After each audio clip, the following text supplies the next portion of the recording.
Hi, in this tutorial I would like to show you how to bring clips to front in Shotcut. So for example, we have here two clips. If you would like to bring this one clip in front, you need to click right mouse button on the track, and then you need to go to track operations, and here you have a special option, add video track. Of course you can select this one option or use this shortcut Ctrl+I. So I click here. Now how you see new track has been successfully created here, and the only thing we need to do now is drag and drop this video to the upper track, maybe somewhere here. And now you can easily check that this video is on the top, because if we change time of video, you can see that this video is being displayed. Of course we can change position of this video to the left side.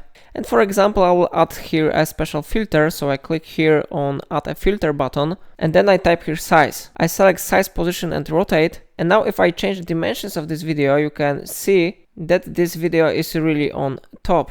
So it's everything in this video. If I helped you to do it, remember to like this tutorial and subscribe my channel, and do not forget to check links in description.